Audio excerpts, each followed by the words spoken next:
Swayam Prabha. Digital India. Educated India.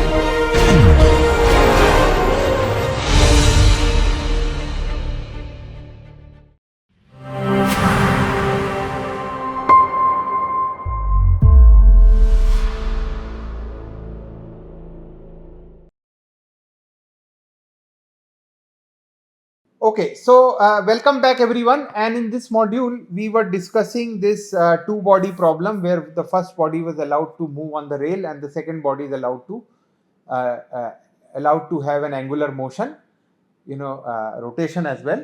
So the second part of the problem says, we deduce an equation satisfied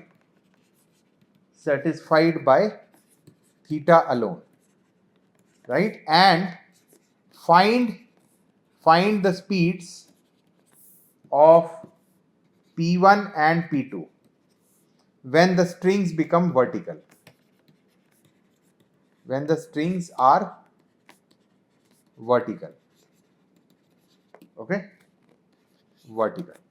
Okay, so what we see is from the linear momentum conservation, we see that x dot is equal to minus 1/4 a theta dot cos theta, and we plug it into our energy conservation equation number 2. So let me call this as 3. So from equation 2, that is the energy conservation, and 3, we see that we are going to get an equation for theta dot. So theta dot square comes out to be 4g by a times 2 cos theta minus 1 by 4 minus cos theta. Okay, and so that's the equation which is satisfied by theta alone. And the next part of the problem says when the string becomes vertical. So when does the string becomes vertical? When theta is 0. We go back to the diagram. When theta is 0, then the string is vertical. We have to find the individual velocities of P1 and P2. So when theta is 0, we can find what is theta dot and x dot. So we see that theta dot from this particular equation comes out to be, theta dot square comes out to be 4g by 3a, and from here we can deduce that theta dot is negative 4g by 3a. Why negative? Because theta dot is moving opposite. It is, when the strings are vertical, it is going opposite to the motion of the first particle, which is along the which is along the I hat direction or the positive x direction. So that gives, if we plug it into our x relation here, we see that our x dot comes out to be plus square root ga by 12, right? So that is our speed of P1, which is the horizontal speed, and this is the angular speed of P2 here, right? And what we see is from here, from this final expression, this angular speed of P2, we can also find the period of oscillation of the setup, right?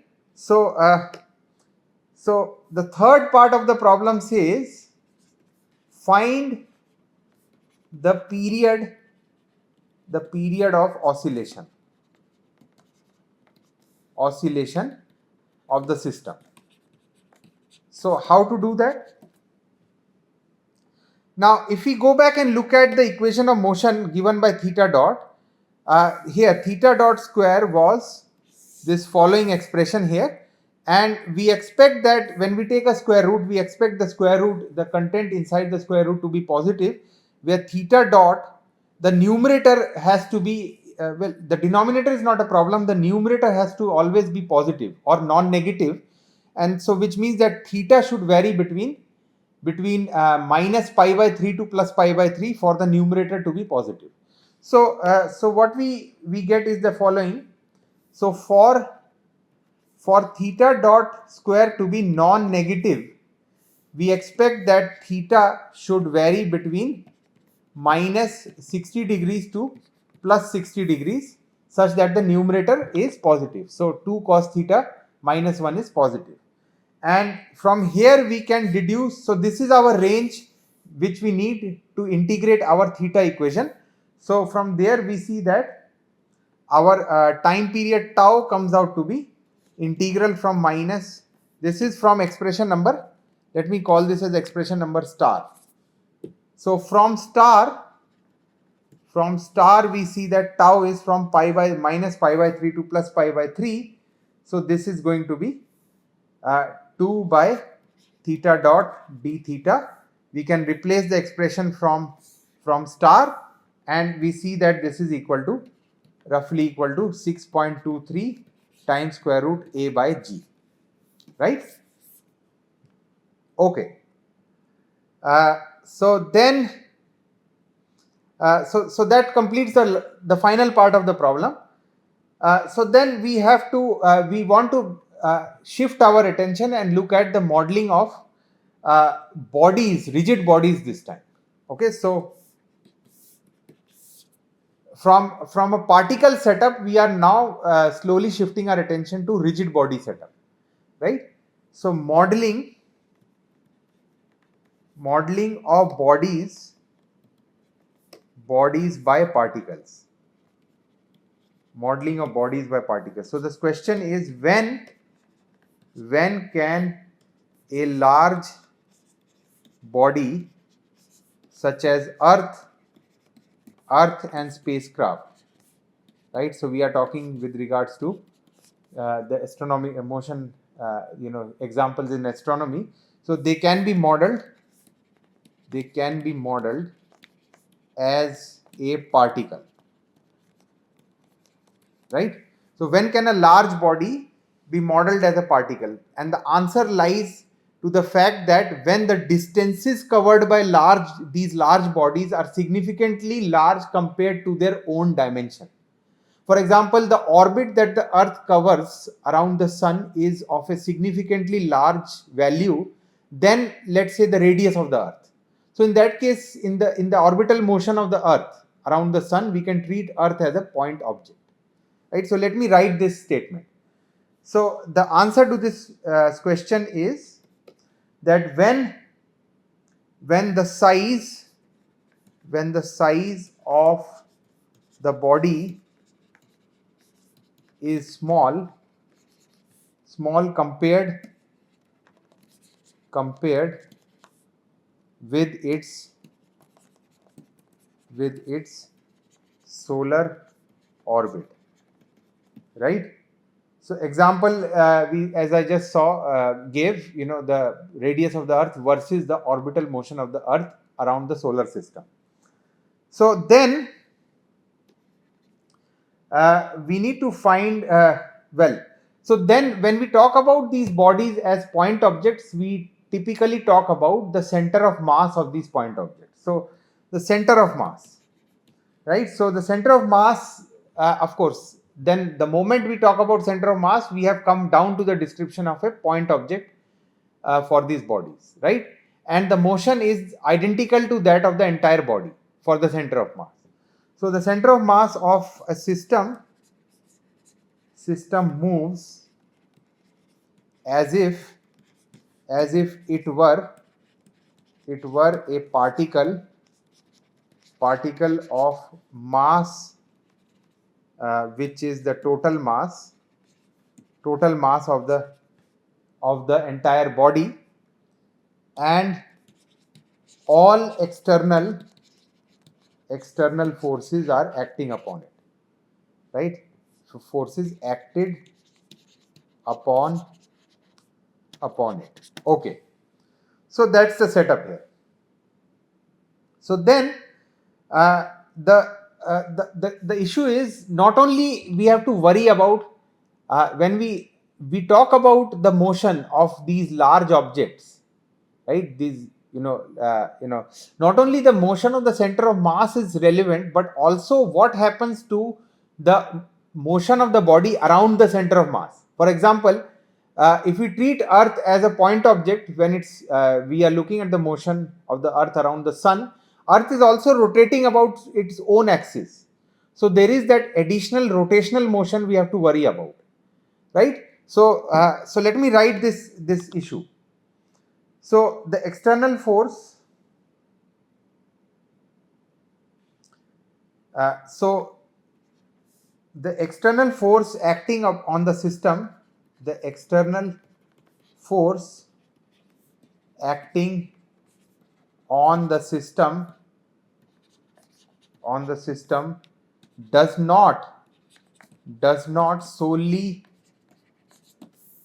depend on the motion of the center of mass, right? It also depends on the position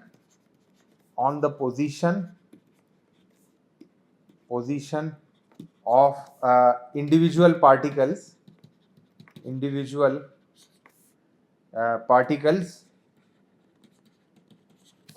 with respect to center of mass, right? That is the rotational motion about the axis passing through the center of mass.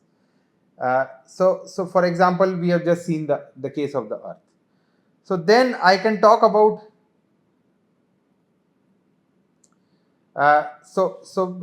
let us now talk about the general case here. So in general, what we have is, we approximate the total force. We approximate the total force as follows. So the total force is, let us say we are talking about a multi-particle system which has now been looking, which is equivalent to that rigid body. So the total force to that multi-particle system is the sum of individual forces, Fi of Ri being the position vector of the individual particles. And in general, this is not equal to the forces acting on the center of mass, right? Why? Because there are those individual forces that we have to worry about the center of mass, right? So r being the center of mass, we can choose this to be the origin, choose as origin. Okay, so we can choose this as the origin, or this, if not, then typically this is the position vector from the origin, right? So we can assume,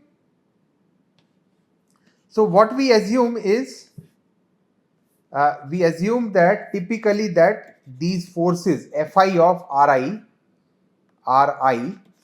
is approximately equal to Fi of R, right?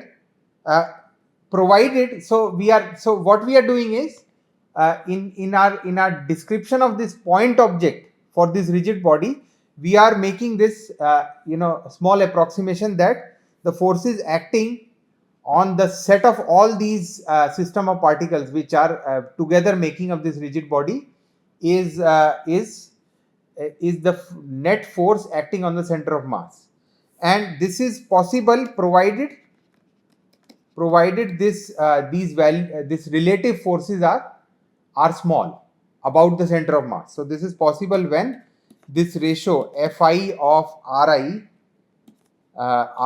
minus Fi of R divided by Fi of R, this is small, right? When these relative ratios are small, we can use this approximation, right? And so that's the case here. So if that is the case, we can quickly do a small investigation as to how much of an error we have introduced in our setup. So let me call this as claim 1. So let us look at this claim mathematically. So what are we doing? So let us say delta of I be the position vector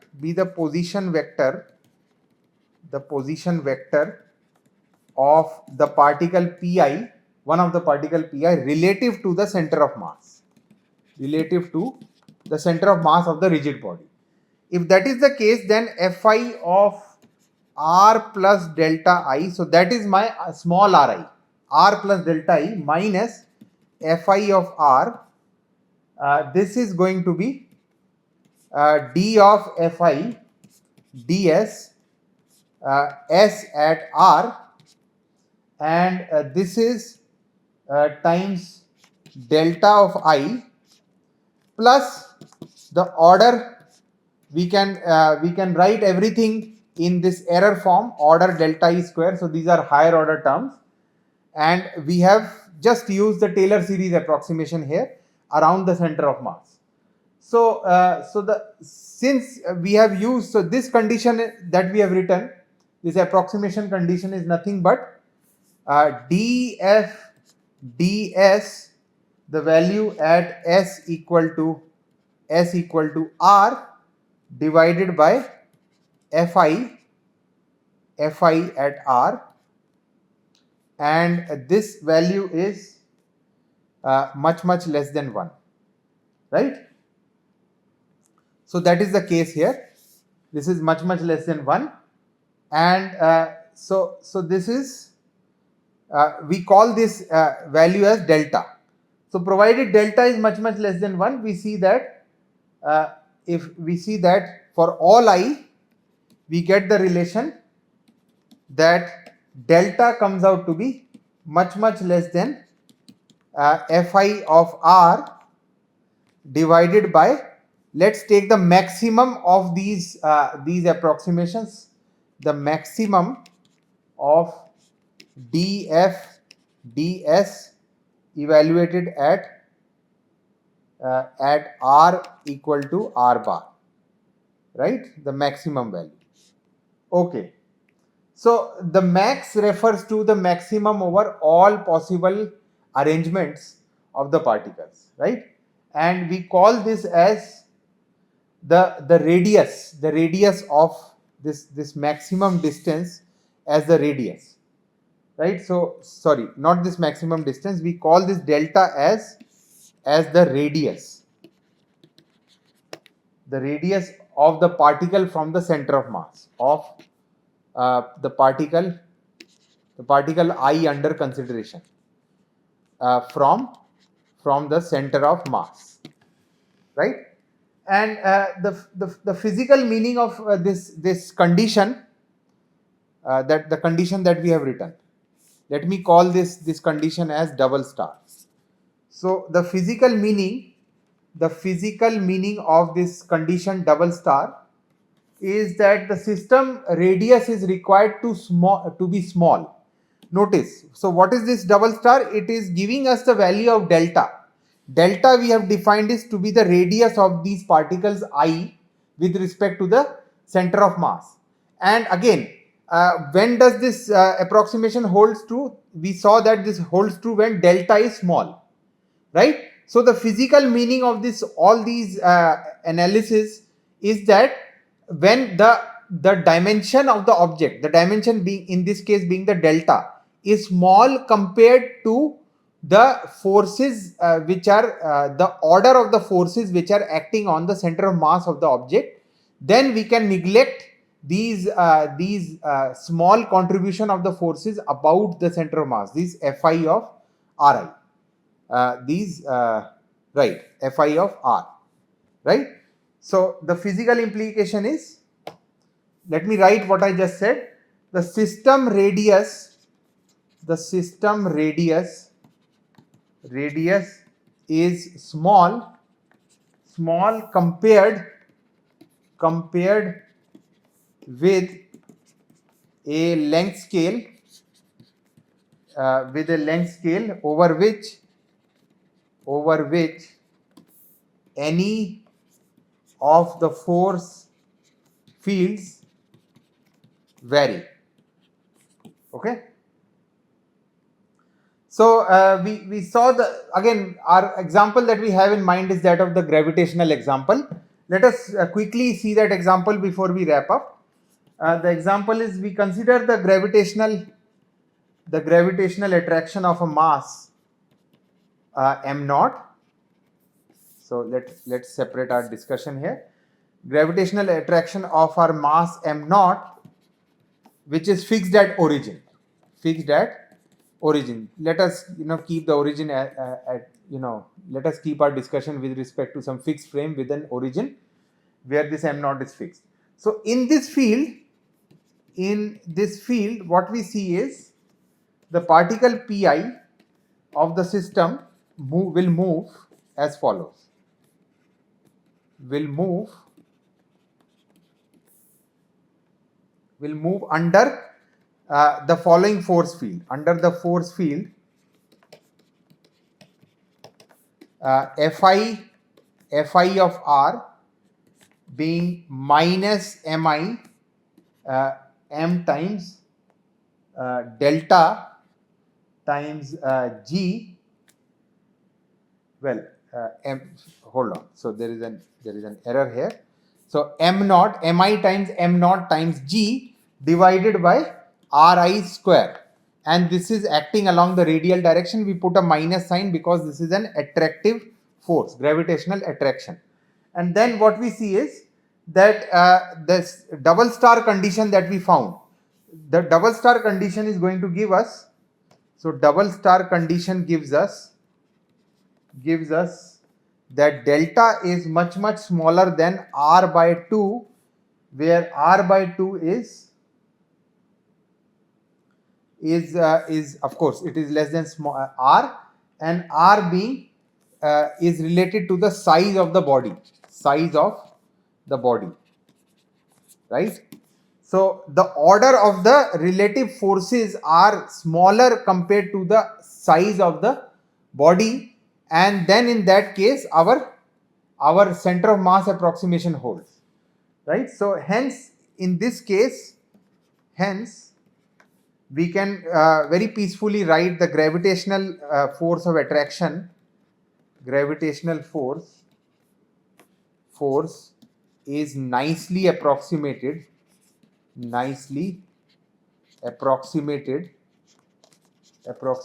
by f of r to be minus m times mi times m naught times g by r square times r hat, right? And we have used just the center of mass description, where since we see that delta is small compared to this capital R, which is the coordinate of the center of mass, right? So this is at each point on the path of the center of mass. Okay, so I'm just repeating all these considerations, that the radius of the body needs to be small compared to the distance of closest approach from the origin, and in that case we can completely replace our particle description to the center of mass description. So that is what we have, and let us wrap up, and in the next module we will be talking about the so-called the angular momentum principle. So thanks so far for listening. Thank you.